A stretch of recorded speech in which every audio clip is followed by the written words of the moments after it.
4 years ago, all of the investment bank leaders that we were talking with, they were the innovation side of the bank. 4 years later, they are the heads of the department. When Bitcoin goes back towards 100K, 200K, 1 million, those people will run the bank. Imagine that every CEO of every systemic bank is like Larry Fink promoting Bitcoin on national TV. We are literally one bull market away from escape velocity here. What a Bitcoin treasury company is, in my metaphoric view here, using this chart, is a capital pump that is designed to find capital in these TradFi buckets and offer that capital a more compelling value proposition than what it can get with TradFi. The Bitcoin treasury company takes that capital and buys Bitcoin with it, and in return to that capital offers it, in the case of Stretch, here's your 11.5% fixed income that's better than anything you can get, risk adjusted. So what's going to happen in the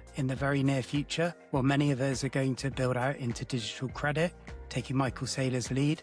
People will build digital money on top of that. It's going to amplify the price of Bitcoin.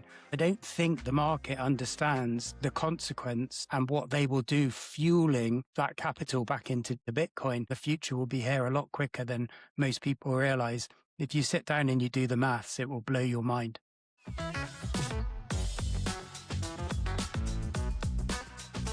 Right. Welcome, everybody, to the Bitcoin Treasuries Roundtable. I'm Tyler Rowe, and I am joined by my regular co-panelist here, Board Director of Bitcoin Strategy at Capital B, Alexandre Laizet. How are you, Alexandre? Doing great, working on Bitcoin as always. Love it. Love it. And we've got some special guests on the roundtable today. Andrew Webley, the CEO of the SmarterWeb company in the UK.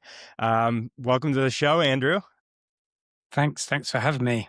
Looking forward to it. Looking forward to it as well. And of course, I've got Jesse Myers, Croesus BTC, who my audience will know well from an interview we did last fall. I was introduced to the raving online community of fans that you've built at SmarterWeb. Jesse, welcome to the show. Thanks for having me. You got it. You got it. So, I mean, let's start things off banging. You know, things have been really moving in the Bitcoin treasury space. And Andrew, I'd like to talk to you first. So SmarterWeb company based in the UK. Give us the overview of your company. There's maybe some people in the audience who may not know what you guys are up to, but you guys have recently had uplisting. You've been added to important indices. You've been acquiring Bitcoin, acquiring operating companies. Can you run us through what SmarterWeb's been up to? Yeah, sure. If we start at April last year, which is when we became a public company, it's a business that I set up in 2009, but we became a public company last year. I first invested in Bitcoin almost 10 years ago, and I was fortunate to find strategy. And that was my Bitcoin moment when I felt that taking Bitcoin in a public company was great. We didn't have anything in the UK, and I looked for a long time to find something, and I couldn't. So I decided that I'd list my business on the stock market, which is what we did. Then I met Jesse in the very early days of being a public company. And together, what we've done is we've tried to, drive the company forward. And I think we've done that reasonably well so far anyway. What we've done is we've got a balance sheet of a little bit less than Alex of Bitcoin. We've uplisted to the London Stock Exchange, which is fantastic. That's a structural moment. And when I listed the business originally, everyone told me it wouldn't work in the UK, and then they told me you couldn't list it on the London Stock Exchange, and both of those things turned out not to be true. And then this week, on Monday this week, we joined the FTSE Index series. So we're the first Bitcoin treasury company in the UK, as well as the biggest, to become part of an index, actually in Indices. So it's the FTSE All Share, the FTSE Small Cap. We believe we're well on the path to becoming part of the FTSE 250, which is, the next index up. And yeah, we'll just keep doing our best to try and push the business forward. That's awesome and really exciting news. It seems like you guys have been really knocking it out of the park this year, so to speak, and just bullish news all around. Jesse, I mentioned when I interviewed you on Treasury Orange on the podcast last autumn, I wasn't really prepared for the enthusiastic feedback from the SmarterWeb community. So, you guys have been building a rabid community of loyal, engaged shareholders out there. I think MetaPlanet has been so great at this. Strategy, of course, is kind of the OG of building that, online community. But how have you guys been so successful in building your community, and why is that important for the long-term outlook of SmarterWeb? Yeah, I think that's like a less discussed, less thought about point that's absolutely critical for a Bitcoin treasury company. Um, I think really it starts with Andrew. I think Andrew's intentions when he took his private business that was at the time 15 years old and made it a public company with an intention to make it, a Bitcoin treasury company for UK retail investors. Because he was one, he is one, and his mindset was there should be something like this in the UK, and it should be run well in the interests of the retail community that are the core support for a company like this.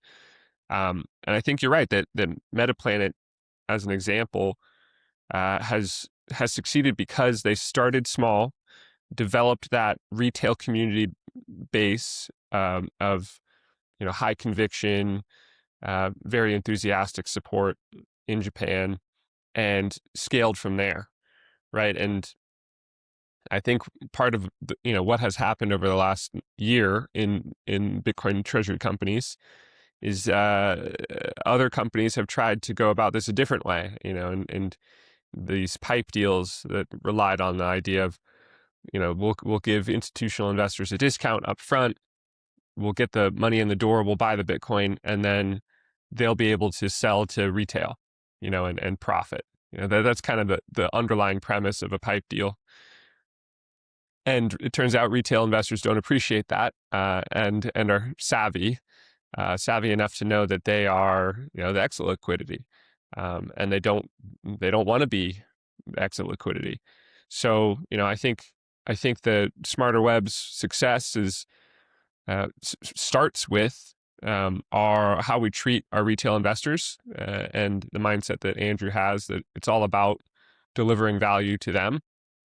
And I think that really resonates with really any retail investor community, but I think it's also especially authentic for the UK retail community, because as I've learned, in the UK, there's quite a history over the last few decades of kind of scummy deals and insider dealing among small cap companies in the UK landscape. And so retail investors are wary, and they want to be treated well, and they want to trust in a leadership team that has their interests at heart. So, I think that all in all, that's why you experienced so much passion from the SmarterWeb community, because our shareholders have learned to trust Andrew, and they have great conviction in his leadership and confidence in his focus on doing right by them.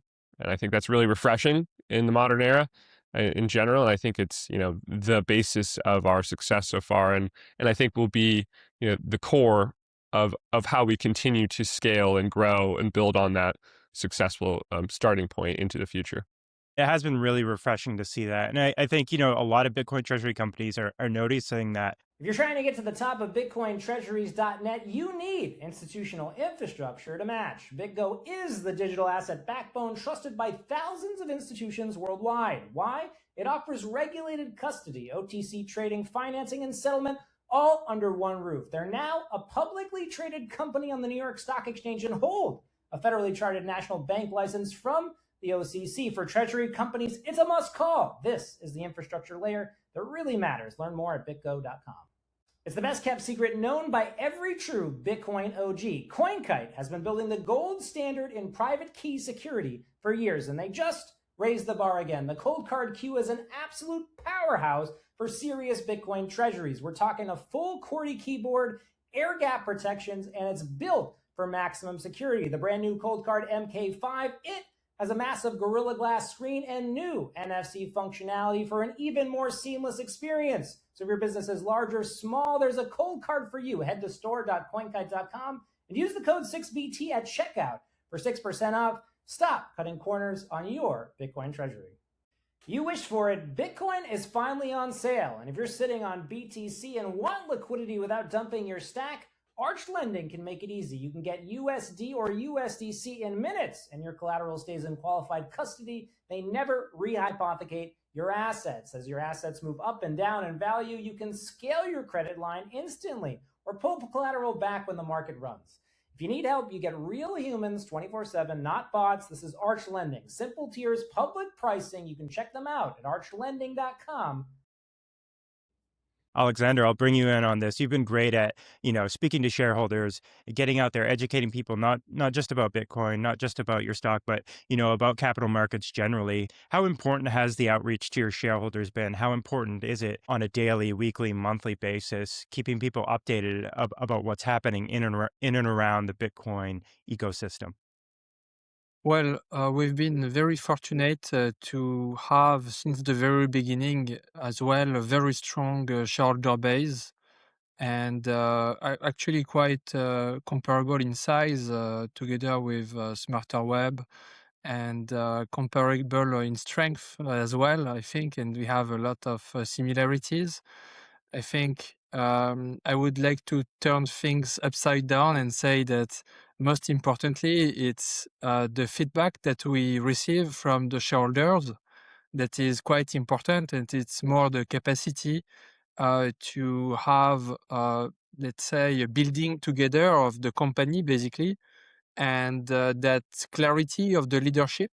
And I think that's something we share as well with the Smarter Web, with very clear objectives and very clear commitment to building the company in the interest of all shareholders, and quite specifically, of course, and first, the individual shareholders that, of course, invest life savings in it. And most importantly, that we have in every transaction that we do in our mind, how will this be valuable for the individual shareholder that is not following the news every day and trust the company. And I think that's the most important aspect. And I think the most important thing is really in all of this, the Bitcoin per share focus of the company. And with this Bitcoin per share focus, as well, considering not only the Bitcoin per share in the single operation, but how a transaction can improve the probability of more Bitcoin per share in the future. And that brings in other types of also fiat type of elements that you need to take into consideration that were not really considered in the pipe deals, for example. And I think in both companies, we've taken those aspects very seriously. And the community in Capital B is one of the strongest. In fact, it's not for any reason that it's not for no reason that we've maintained quite a good premium overall even in the bear market, and that's due to a lot of things. But the most important, in my view, is the overall shareholder alignment and organic growth over time that makes it possible for a company to strive even in a bear market. And I think we've seen also, when we see the Smarter Web communities and Capital B communities sometimes interact as well. And I think there is a shared positive, constructive behavior towards building those leaders in each jurisdiction. And it's really amazing to see that we are building the future of Bitcoin adoption in each respective capital markets, and it's much more impact than people think It's much more Bitcoin adoption that people think. When we say it's big news that SmarterWeb is included in the indices. These types of things have massive implications down the line, because you cannot see everybody that will have a form of Bitcoin exposure, all of the wealth advisors that will now get interested, and so on.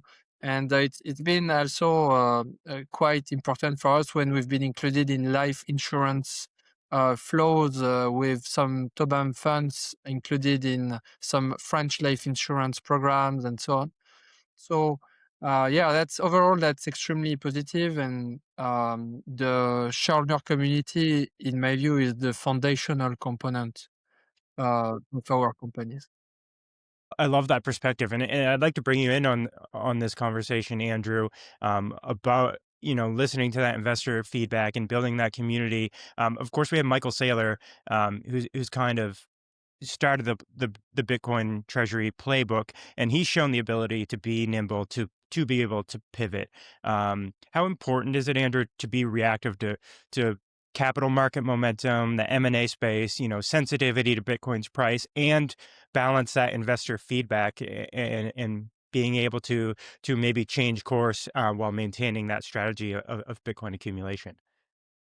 Yeah, it's mega important. So if you think about the objective of a Bitcoin treasury company, or certainly how I view it anyway, it's to increase the Bitcoin per share. And then after that is to increase the size of the Bitcoin stack, because scale matters as well, So that's the model. It's pretty simple. But there's lots and lots and lots of different ways that you can achieve those results. And as things change, particularly in our industry, more than probably any other industry, you need to change. So this is the great thing about having an engaging community. What you can do is, it's not just the team coming up with ideas. We've got a community of hundreds or thousands of people, dependent on how many people are online on an individual day. And as the people running the company, we can listen to those people, we can interact with those people, and in the nicest possible way, we can take all the best ideas and incorporate them into our plans, so we can change course very, very quickly, which is fantastic. And we can also learn from the other companies. That's the great thing about this model as well. So you're learning from your shareholders and you're learning from your peers.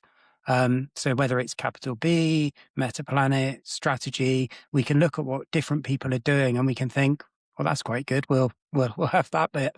So, I'll give you an example of that. There's certain things that we're thinking at the moment that we had a different opinion 3 months ago.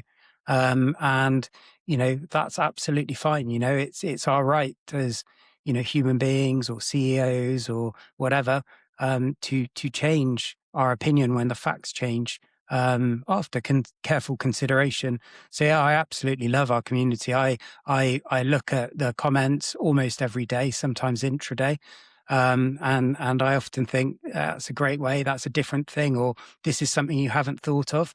Of course, we can only engage in certain ways because there's certain rules when you run a public company. But that's why sometimes people will see something that's probably, be mentioned in the community, and then they might see it make it into an RNS, for example, an announcement. So yeah, it's brilliant having all of that. You've just got a much wider team, effectively, all working together for the same end goal. Yeah. Has that been surprising to see, the Bitcoin community and the Bitcoin Treasury shareholder community being, I guess being a way to outsource some of this learning in the way you can shift your strategy and respond to those demands, Andrew? Yeah, of course. So for me personally, it's been maybe overwhelming or maybe surprising. I don't know what the word is. When you've got a little business that you've put your life into, that you've worked every single day for, over 15 years to try and make successful. And before we were a public company, we were profitable every year. So, it was moderately successful. And then you do something because you couldn't find anyone else doing it in the UK. and then people become interested. And we are I believe today we're the 29th biggest public company. Capital B is the 28th biggest public company holding Bitcoin on the balance sheet globally. That's using your data there, Tyler. And yeah, it is surprising in some ways. Maybe when I look back at it now, maybe it shouldn't be surprising. All we're trying to do at the end of the day is we're trying to deliver something that we believe is the best way to run a public company built on the best asset that the world's ever seen. We believe that Bitcoin treasury companies will become the most valuable companies in the world. So, when you view it through that lens, maybe it isn't surprising. But when you work in one of these companies and you're trying to deliver value, every day, move things forward, it's sort of, you don't always think about it. We when we uplisted to the London Stock Exchange in February, we had a pretty intense few days, including the day that we uplisted, and everyone came up to me and they said, "Wow, this is amazing," and all these sorts of things. But when you're in the thick of battle, you don't often look around. If we had time to do that, it would be more surprising. So a bit rambled, but that's the answer. Jesse, I'd like to come to you. Talking about your inclusion in these new indices, the FTSE, FTSE indexes, maybe kind of bridging for the UK audience and the US audience who may not be as familiar with some of these global indices. Can you break down why that's important, how it can bring a passive bid to the SmarterWeb stock, and maybe even add some legitimacy to the company as it grows? Yeah, I guess I'll start with sort of a cool outcome of it. As of now, SmarterWeb is a part of most pension portfolios in the UK. I probably shouldn't say most, but maybe many, right? Anybody who has exposure to the FTSE All Share index has some exposure to SmarterWeb, and by extension, to some exposure to Bitcoin. And that wasn't true a few weeks ago, and now it's true. So that's, a tiny little step for Bitcoin adoption globally, but it matters. And I've mentioned this a few times elsewhere, but what we've seen from MetaPlanet in Tokyo is that over the lifetime of their Bitcoin treasury strategy, MetaPlanet has been 9% of total returns for the Tokyo Stock Exchange. So, if you didn't have exposure to MetaPlanet, you underperformed significantly. And that's an example of, that's why indices exist, right? Like, this is your basket, your weighted average of all the stocks out there, your weighted basket, so that you can perform in line with the overall stock exchange. And we believe that Bitcoin is the best asset in the world. We believe Bitcoin will continue to appreciate at 30% CAGR over the coming decade or two. And, over the last, I think it's this, over the last decade, maybe this century, the average return on the London Stock Exchange has been 6% a year. If Bitcoin does what we think it will do, our balance sheet will grow at that rate, plus whatever we can add in terms of Bitcoin per share.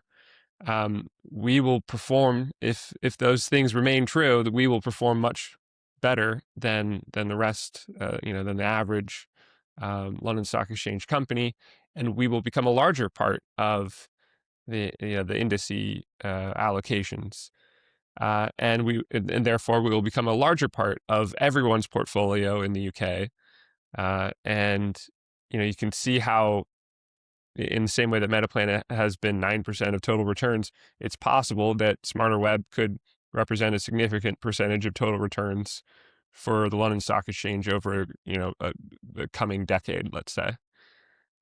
Hopefully that's how it plays out. And that's part of how Bitcoin wins, so that's the importance of being in these indices, is you start to be in everybody's portfolio. You start to be part of the benchmark by which every asset manager is going to be measured. So it flips the default, right? Previously, for all of Bitcoin's history, you've had to stick your neck out and say, I'm going to add Bitcoin to my portfolio because I have a thesis on it, and I really believe in it, and I'm willing to fight for it. And now you need to have a reason to exclude a Bitcoin treasury company from your portfolio if it's in that if it's in the stock exchange that you measure yourself against. So that the default becomes including Bitcoin in your portfolio by way of a Bitcoin treasury company in an index. And I think that's a seismic shift for Bitcoin adoption. By winning by being a part of everybody's portfolio and helping uplift portfolios everywhere. Yeah, that has been a real powerful unlock, to see that Bitcoin is gradually becoming more and more a part of these. Not even gradually, just suddenly becoming part of these portfolios that everyone holds: pension funds, fixed income funds. Digital credit's going to be the backbone of, I think, a lot of model portfolios in the coming decade. I want to pivot to you, Alexandre, and can you run through what Capital B has been up to recently? We talked on the podcast with Yves Chofati last week how you guys are pursuing a potential digital credit strategy down the road, and you've been accumulating Bitcoin. Andrew did a nice shout out to the BitcoinTreasuries.net leaderboard and said that that's the place where we're tracking how much Bitcoin that each of these public companies have. So can you run through your recent acquisitions, and do you feel a little bit of a friendly competition between your counterparts in different jurisdictions in adding Bitcoin to your balance sheet? Yes, of course, there is always a friendly competition.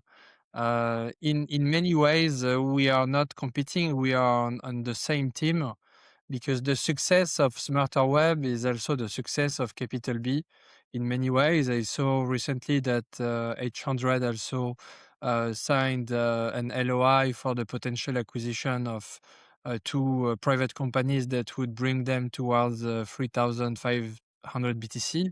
That's great news as well. Of course, we want to be ahead and we want to have the most Bitcoin, as we all do. That's a race we are all in every day. But it is much better for the industry to have various types of companies that pursue that objective of Bitcoin accumulation, sometimes in slightly different ways, sometimes in the same ways. But that is much better than having only one single company, because that creates a sector, that creates an industry. And when you talk to investment banks, when you talk to asset managers, they much prefer for their validation of investments to show that, yes, there is an industry of companies that exists in that ecosystem and that they can benchmark and so on. And of course, our objective at Capital B is to consolidate our leadership over in Europe. And to do so, if you look at our Bitcoin accumulation over the bear market, actually, if you look from June, where it started, to June, July, when it started already to go down, we have accumulated more than 500, 600 BTC. And so that's quite substantial, coming from 40 to 620 to 1,200, and then 2,888 BTC. And most importantly, recently we have added a new tool for the company, a new innovation that we discussed last week, the ability to issue the equivalent economically of calls, straight calls, straight call options, to have the possibility to acquire more Bitcoin on the balance sheet without any dilution at the time of the deal. And, we were talking about the abilities of a company to accumulate more Bitcoin in a bear market. Well, nobody thought about that instrument, and we just did it. And I'm sure there are many other ways that could happen over the next months and years. And our objective is to go towards 7,000 to 15,000 BTC over the next 1 to 2 years. And that is our core focus. So the competition is accelerating as always. And the anecdote is that, when we launched the strategy with 15 Bitcoin, we were part with 15 and 40 Bitcoin. We were part of the top 40, top 30 companies. And now we have, with all of the new companies that have been created and a lot of the pipes in the US, we have maintained that top 30, and we have even slightly increased. And quite surprisingly, we have recently also increased ranks, not because of more Bitcoin sometimes, but because of companies that have sold Bitcoin. Because we this is just starting, but the core focus of our companies on Bitcoin accumulation and very conservative management of the company and so on is important to keep accumulating a lot of Bitcoin, but to manage the company very carefully and in a very conservative manner. You've seen strategy with the USD reserve. We as well keep some cash, of course, and some BTC as well as part of our operational reserve. And that is for conservative management of our company. So I think that laser focus on Bitcoin accumulation and restraining from any type of risks that can arise from shiny objects along the line will be also part of the differentiation in the space. And our core focus is to become the largest digital credit issuer over in Europe.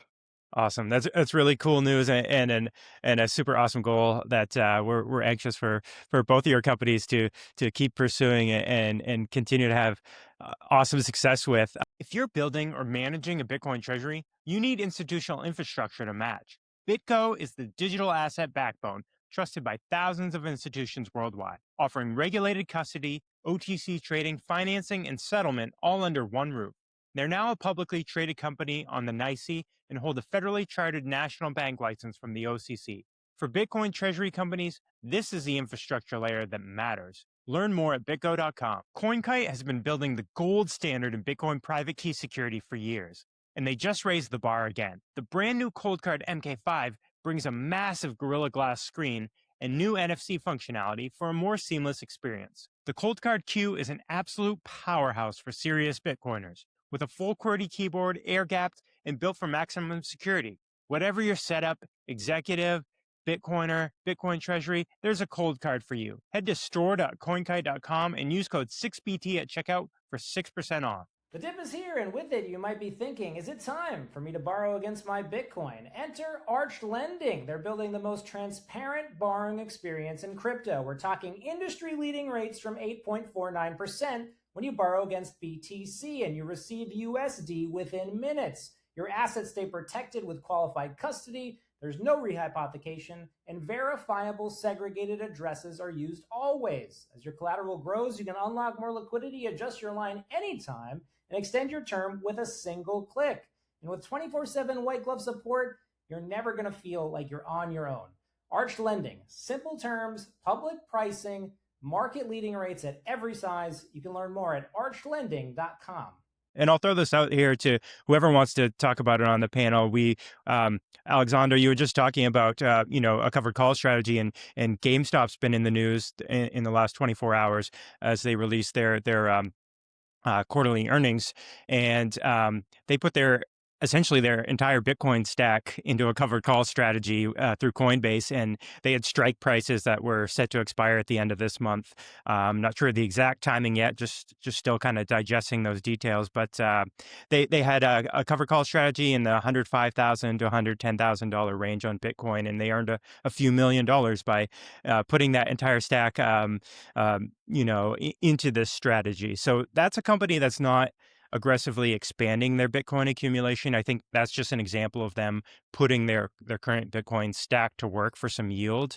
How do you guys What are your thoughts, I guess, on what GameStop did? Is that a fit for more Bitcoin treasury companies, or are there other ways that you think it might be interesting to explore yield generation?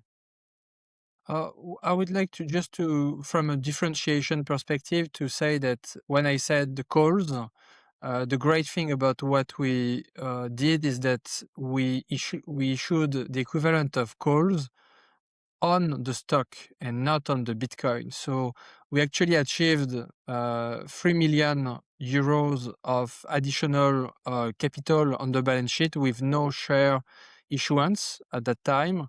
And we added the MNAV 1.1 floor over time as well. That is quite important to maintain the Bitcoin per share accretion. And most importantly, compared with the GameStop strategy, we have not put any Bitcoin at risk. So that's the major differentiation. And then I think we need to differentiate between a strategy from GameStop that was not clearly transparently communicated in advance. I'm not criticizing, but that's what they did. And at least from a Bitcoin lens, a Bitcoin ethical lens, and a Bitcoin treasury company transparency principles, I think that the right model to do that type of strategy is the one that MetaPlanet has been doing, being very transparent about the allocations that they would make to that strategy and their quarterly results and so on. But great for GameStop if they are able to add more cash flows. The point is, in my view, that cash flows are great, but over the long run, Tesla, its data as of 1 year ago, but as of 1 year ago, Tesla was underperforming Bitcoin, and they had Bitcoin on the balance sheet, and strategy was largely outperforming Bitcoin. And you can have short-term moments in bear markets where that is inversed, but over the long run, the companies that are more focused on the liability side of the balance sheet in terms of innovations, in my view, will largely outperform. But cash flows are quite important, and we see that MetaPlanet is really an example in that perspective, and that probably more companies will take some inspiration in some ways, probably.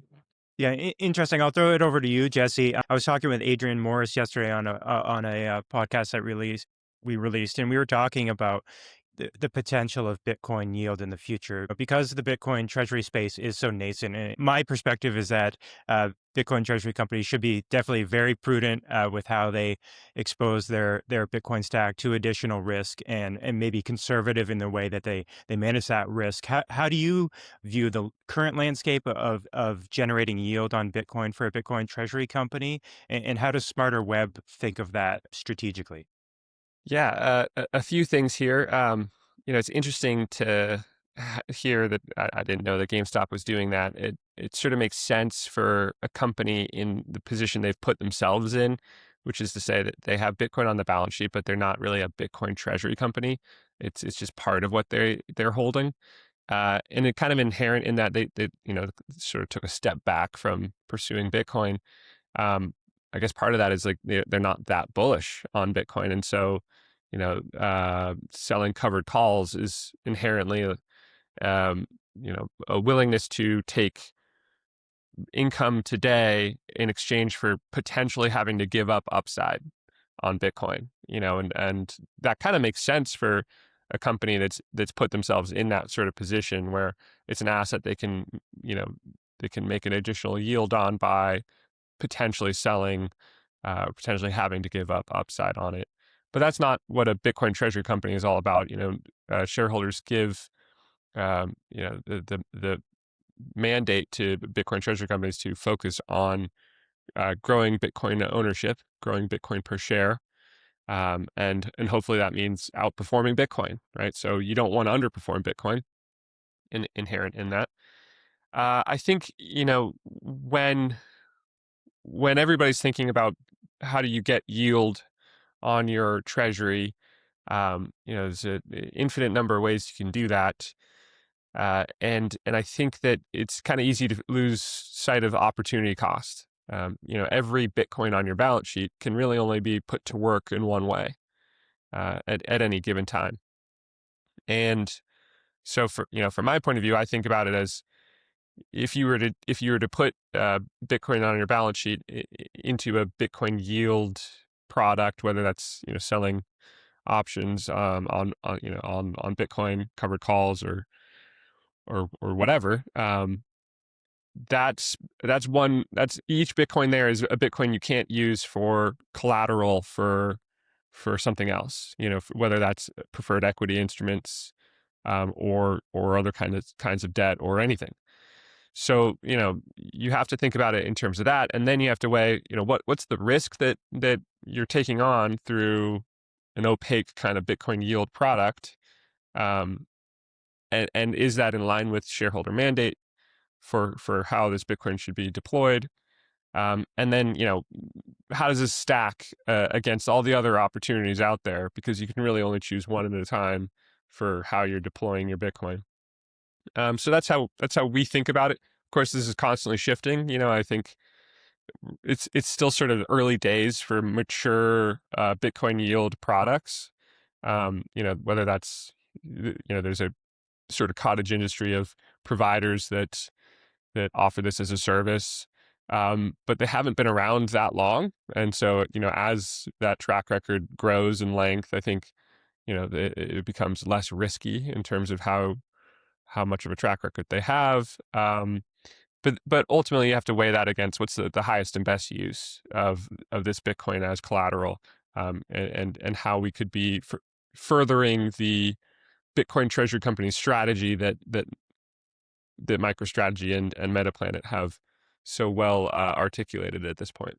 Yeah, I love that. It seems to be a really measured approach that is open to ways to amplify that balance sheet, but is really paying close mind to protecting that Bitcoin stack. Andrew, I'd like to bring you in and talk about something that happened at Strategy World. So Amy Oldenburg was there from Morgan Stanley, and she said traditional firms like Morgan Stanley can't just sit idly by where the interest in Bitcoin is accelerating. I'm sure they're hearing from their clients, that they want Bitcoin exposure. They want in on digital credit. And she said Morgan Stanley can't afford to rent the technology. So to say something like that was really bullish to me. She's next to Michael Saylor and Fong Li at a Bitcoin focused event. And I think that's a huge signal of a lot of the pent up demand that's going to be coming from legacy clients who are with the big banks like Morgan Stanley, JP Morgan, Vanguard, Fidelity's have probably all heard the same thing from their clients. So, was that a signal to you, Andrew, that to have a managing director of a big bank talking so bullish at a Bitcoin event? Yeah, well, I actually sat next to her, so it's a pretty big signal. I sat next to quite a few people actually that had similar roles in very, very big banks as well when I was over there. Alex and I spent some time together. Jesse was there. Yeah, I think if you look back maybe a year ago, would you have that attitude from these big banks? Probably not. I've been blown away by the conversations that we've been having recently, with the support and the attitude, of these big banks towards, what we're doing and what our peers are doing. Saylor deserves a lot of credit for pulling all these people together, for advancing the mission for over 5 years now. What he's doing in terms of product development with the preferreds is mind blowing, really. I think it's easy when Bitcoin's had a slightly tougher year this year, for everyone to forget that. The industry is relatively new, but compared with where it was a year ago, we weren't even a public company a year ago. We listed, I think, 11 months ago.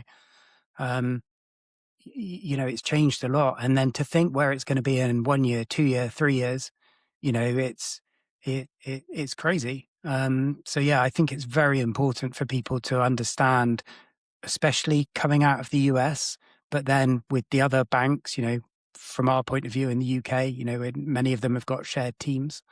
It's a pretty amazing time to be, either in the space or investing in the space or just following the space. If I could add on to that a little bit, I think this is one of the things that your typical Bitcoiner isn't aware of, but but we've gotten to talk to a number of institutions that have made a lot of money by helping strategy execute their strategy.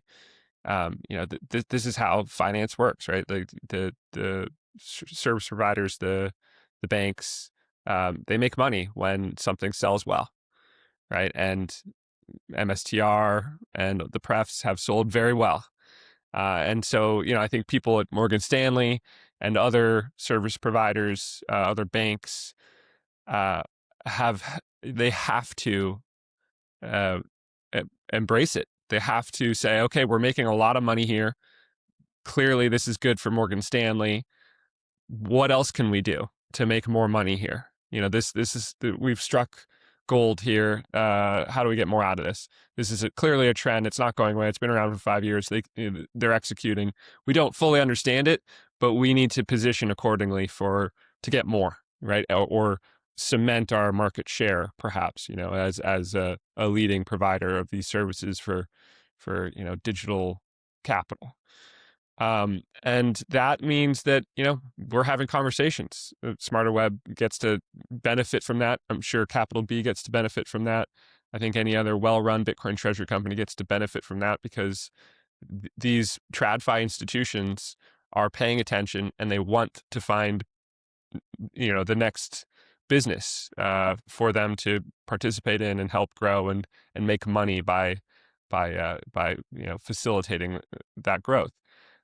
So I think that's it. Saylor's done a ton of heavy lifting here that I don't think the typical Bitcoiner is aware of, that TradFi has had to open their minds and get on board because Saylor's making so much money for the banks that participate. Yeah, that's really well said. I think Saylor really has done this heavy lifting, and I want to bring you back in, Alexandre, for your perspective on how that has allowed you to execute your strategy more. Of course, we had the big news this week of the new 21-21 plan, where Saylor's going to raise another $21 billion of common share ATM, $21 billion of stretch. Those were inevitabilities that were kind of made formal just this week. Side note, it seems like he can just keep adding an extra 21 whenever he wants. I don't know if there's ever going to be a stop to that. Yeah, it's a great marketing tool for sure, using those 21-21. Maybe he'll upsize to, in 10 years we'll be talking about the 210 plans, but super exciting. The 1 quadrillion plan. Yeah, that's right. But how has the heavy lifting that Saylor has done changed how you're able to talk, or allowed you to even talk to more banks and more capital allocators, being in charge of a European Bitcoin treasury? And then can you give us some perspective on how important this new capital raise from Saylor through the ATM and stretch has been, Alexandre? Yes, I think, the work that Michael has been doing and the whole strategy team with the banks, and the success that it has had, in my view, has 3 major consequences. The first one is, of course, the fact that the investment banks are already educated about this, and that all of the teams that have been working with strategy already know about Bitcoin per share, MNAV, and all of the digital credit products and so on. And that's, of course, a major benefit. The second major benefit is that when you are over in Europe and you say that you are focused on deploying the strategy playbook over in Europe, all of the asset managers now know about strategy. They like it or they don't, but they know about it. And the clarity of our strategy is a major advantage in that respect, because it simplifies a lot the understanding of what the company is doing. Because of that 5-year track record, you are a company that is quite new in this strategy.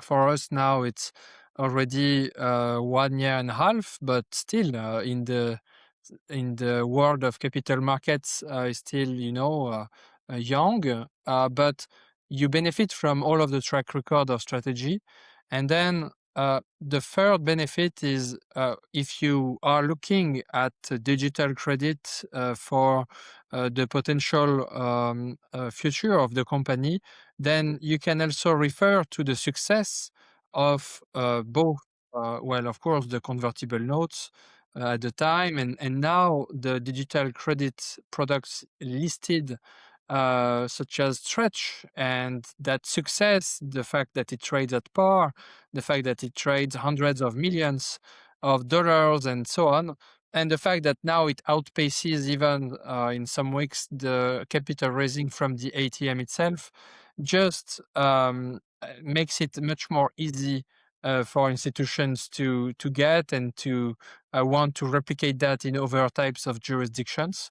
And all of these things, in my view, are creating a bullish wave that is completely underestimated for the next 3 years. Is that, last year we saw a lot of interest and a lot of upside volatility driven by mostly individual self-directed investors. And in my view, now during this whole bear market, all of the companies that we just mentioned, we are putting all of the cables in place with the financial institutions, the research reports from the investment banks. Sometimes they are criticized online because you can say, oh, but they published that report and they say that it is a buy signal at each price and so on. But people don't realize that when one specific broker that has access to 10,000 different asset managers publish that report, overnight, those 10,000 asset managers, they now have the right to buy the stock. Overnight. And so then overnight, the investment bank part of the financial institution now can also much easily market the issuance of new securities, because a lot of institutions, they cannot allocate to a new security unless there is already research being done on the stock. And all of these things will compound all together, and you cannot see the effects right now in the bear market, because institutions tend to sell when the market goes down and tend to buy when the market goes up, because they have literally a 1 month reporting requirement that they cannot lose money over 1 month, basically. So when the market is going to get back up in Bitcoin, and we are already seeing that with Bitcoin being up 10% while gold is down 10%, we see that consolidation is happening, that rotation is happening. When we get back into a bull market setup over the next year or so, we are going to see things that we have not seen before in terms of flows in the companies, in terms of institutional participation. For example, Amundi already has the largest asset manager in Europe, the equivalent of BlackRock in Europe, based in France, has already in the bear market taken positions into Bitcoin-related things and strategy. Imagine what will happen when the bull market goes back. And imagine, and that's a consequence that people completely underestimate. 4 years ago, all of the investment bank leaders that we were talking with, they were like at the innovation side of the bank. And now, 4 years later, they are heading the department. They are the heads of the department. And now, in my view, when Bitcoin goes back towards 100K, 200K, 300K, and towards 1 million, those people will run the bank. They will actually run the bank, because they will be the heads of the most profitable and the fastest growing departments of the bank, because they will be the ones that have been doing the Bitcoin related activities, and they will be promoted much more, and they will have positions that will enable things that we cannot even imagine today. Imagine from 5 years from now, imagine that every CEO of every systemic bank is like Larry Fink promoting Bitcoin on national TV and going on and saying that there is this new ETF to get allocation to digital credit and this new ETF to get allocation to different types of Bitcoin treasury companies and so on. That will be completely massive, and we will not be even close to the levels that we are right now. It will be orders of magnitude different, and it will completely change the configuration of the market. When Andrew was saying 3 years from now, 5 years from now, we are literally one bull market away from escape velocity here. Absolutely. And I'd be remiss if we didn't mention your chart. As always, I got to bring this up whenever I'm talking with you, Jesse. Alexandre keeps me really bullish, and he gives us a perspective over the next 3 to 5 years of digital credit and Bitcoin attention exploding. Where do you see a lot of the capital flowing over these next 3 to 5 years, maybe in this next bull market, flowing into Bitcoin? Yeah, so that's why I'm so excited about Bitcoin treasury companies.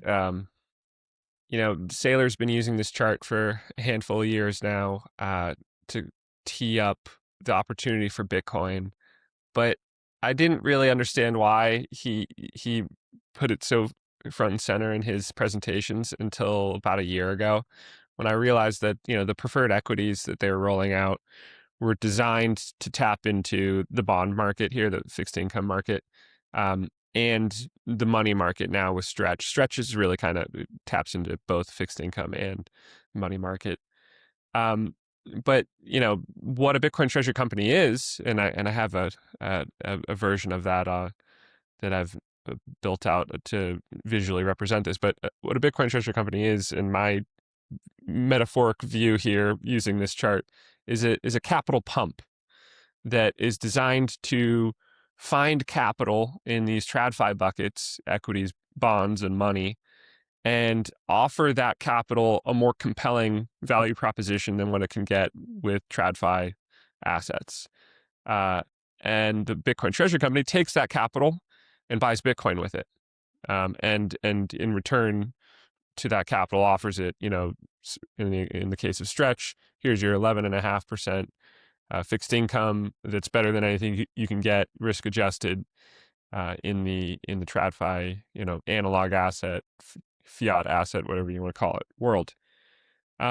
So where's the money coming from?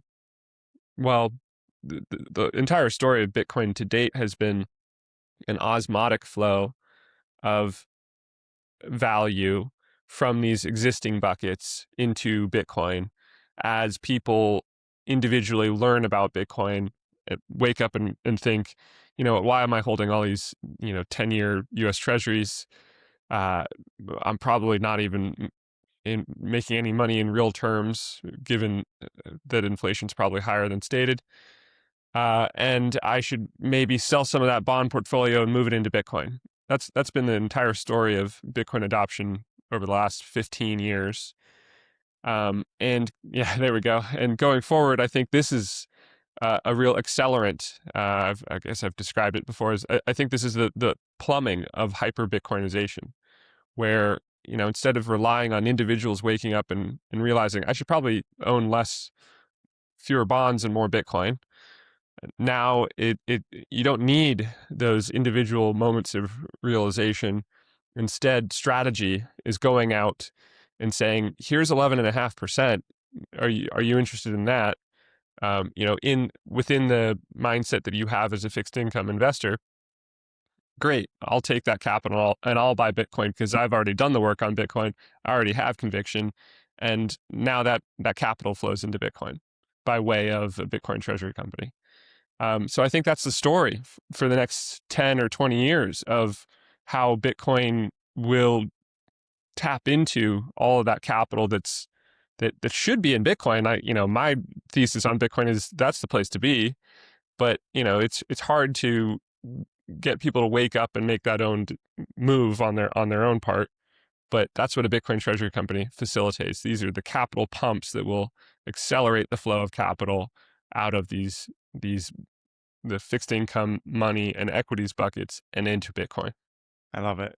Great stuff. And we do have such exciting times ahead. Bitcoin and its people look back and sometimes maybe long nostalgically for the early days of Bitcoin, but the digital gold rush is I think just beginning, and it's super exciting to see what these Bitcoin treasury companies like SmarterWeb, like Capital B, are going to be doing. And I'll leave the last word with you, Andrew. Tell us why you're bullish. Well, I think the most important thing to say from my own personal perspective is that, this is happening right now.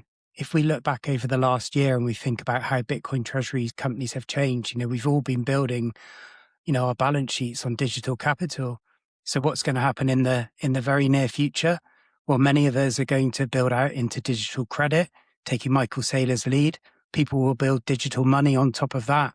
This amplification of the balance sheets is not only going to amplify, all being well, our share prices and our individual companies, but it's going to amplify Bitcoin. It's going to amplify the price of Bitcoin. It's going to amplify it beyond what anyone can ever see right now, because I don't think the market understands the consequence of the digital credit products and what they will do fueling that capital back into Bitcoin. So, I would say that the future is very, very exciting, but I'd say that right now is very exciting, and the future will be here a lot quicker than most people realize. If you sit down and you do the maths, it will blow your mind. Very well said. Super exciting times ahead. Thank you so much, Andrew Webley, Jesse Myers of SmarterWeb, and Alexandre Laizet, of course, of Capital B. We'll see you next week on the BitcoinTreasuries.net Roundtable.